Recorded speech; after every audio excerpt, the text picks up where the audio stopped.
ആഴ്ചവട്ടത്തിന്റെ പുതിയൊരു എപ്പിസോഡിലേക്ക് എല്ലാവർക്കും സ്വാഗതം. അപ്രതീക്ഷിതമായി വില ഉയർന്നുകൊണ്ടിരിക്കുന്ന ഒന്നാണ് സ്വർണം. പറക്കും തളിക സിനിമയിൽ ഹരിശ്രീ അശോകൻ പറയുന്നത് പോലെ ഇടയ്ക്കിടെ ഞെട്ടാൻ എനിക്ക് വട്ടില്ല എന്ന പോലെയായി സ്വർണ്ണവിലയുടെ കുതിച്ചോട്ടം കണ്ട മലയാളിയുടെ അവസ്ഥ. എന്നാൽ ഇപ്പോഴും സ്വർണമില്ലാതെ മലയാളി ഇല്ല എന്നാണ് മറ്റൊരു യാഥാർത്ഥ്യം. കൂടുതൽ നിക്ഷേപങ്ങളും അതിൽ തന്നെ. എങ്കിൽ പിന്നെ സ്വർണത്തെക്കുറിച്ചൊരു കഥ കേട്ടാലോ? കഥയല്ല കേട്ടോ, ചരിത്രത്തിന്റെ ഭാഗം തന്നെയാണ് സംഭവം. 1936 കാലം. യൂറോപ്യൻ രാജ്യം സ്പെയിനിൽ രാഷ്ട്രീയ മാറ്റങ്ങളുടെ കാറ്റ് ശക്തമായി അടിച്ചുകൊണ്ടിരിക്കുന്ന സമയം. അന്നത്തെ റിപ്പബ്ലിക്കൻ ഭരണകൂടം ആഭ്യന്തര യുദ്ധത്തിൽ വീഴുമെന്ന ഭീതി പടർന്നിരുന്നു. അക്കാലത്ത് സ്പെയിനിന്റെ ദേശീയ സ്വർണശേഖരം ലോകത്തെ തന്നെ 4ാമത്തെ വലിയ ശേഖരമാണ്. ഈ സ്വർണശേഖരം വിമതരുടെ കയ്യിൽപ്പെടാതെ സംരക്ഷിക്കാൻ സ്പെയിനിലെ സർക്കാർ തീരുമാനിച്ചു.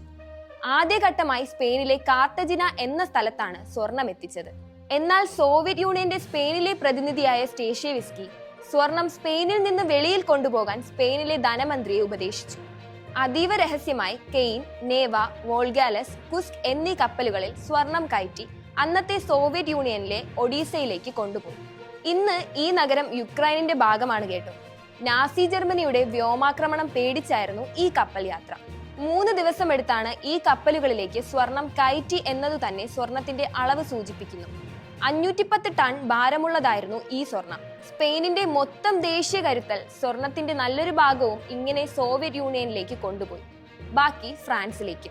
സോവിയറ്റ് യൂണിയനിലെത്തിയ ശേഷവും ഈ സ്വർണത്തിന്റെ ഉടമസ്ഥാവകാശം സ്പെയിനിലെ റിപ്പബ്ലിക്കൻ സർക്കാരിന് തന്നെയായിരുന്നു. ഇതുപയോഗിച്ച് അവർ യുദ്ധത്തിനായുള്ള ആയുധങ്ങളും മറ്റു സംവിധാനങ്ങളും ഒക്കെ വാങ്ങി. ആഭ്യന്തര യുദ്ധം കനത്തതോടെ ഇത്തരം വാങ്ങലുകളും വർദ്ധിച്ചു. ഒടുവിൽ സ്വർണത്തിന്റെ മൊത്തം മൂല്യവും കടന്നു. പിൽക്കാലത്ത് സ്പെയിനിൽ റിപ്പബ്ലിക്കൻ സർക്കാർ വീഴുകയും ജനറൽ ഫ്രാങ്കോയുടെ ഏകാധിപത്യ സർക്കാർ വരികയും ചെയ്തു. സ്പെയിനിന്റെ സ്വർണമെല്ലാം റഷ്യ കൊണ്ടുപോയെന്നായിരുന്നു ഫ്രാങ്കോയുടെ ആരോപണം. എന്നാൽ ഇതിൽ സത്യമില്ല കേട്ടോ. എന്തൊക്കെയാണെങ്കിലും അനുദിനം വില കൂടിക്കൊണ്ടിരിക്കുന്ന സ്വർണം ലോകത്തെ ഏറ്റവും ആകർഷകമായ വസ്തുക്കളിൽ ഒന്നാണ്. സ്വർണത്തിന്റെ കണ്ടെത്തൽ എന്നാണെന്നത് സംബന്ധിച്ച് കൃത്യമായ ഉത്തരമില്ല. ലോകത്ത് പലയിടങ്ങളിലുമായാണ് സ്വർണ്ണ ഖനികൾ വ്യാപിച്ചു കിടന്നത്. അതിനാൽ തന്നെ പല സമൂഹങ്ങളിലും പലരാകും കണ്ടെത്തിയത്. ഏതായാലും 2450 BC കാലഘട്ടത്തിൽ സ്വർണം കണ്ടെത്തിയിരുന്നു. പുരാതന ഈജിപ്തിൽ ജീവിച്ചിരുന്ന സോസിമോസ് എന്ന വ്യക്തി ശുദ്ധമായ സ്വർണം കണ്ടെത്തിയിരുന്നതായും തെളിവുകളുണ്ട്.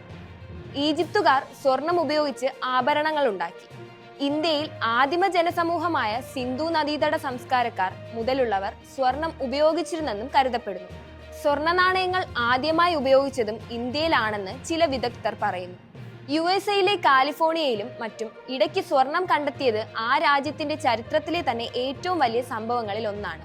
US ഇന്ന് കാണുന്ന നിലയിലേക്ക് വളർത്തുന്നതിൽ ആ ഖനനം ഒരു പങ്ക് വഹിച്ചിട്ടുണ്ട്. സ്വർണത്തെക്കുറിച്ചുള്ള ചെറിയ ചരിത്രം മാത്രമാണ് കേട്ടോ ഇത്.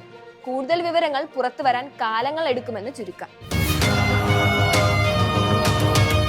You're watching Media Village Television. If you enjoyed this video, don't forget to like, share and subscribe.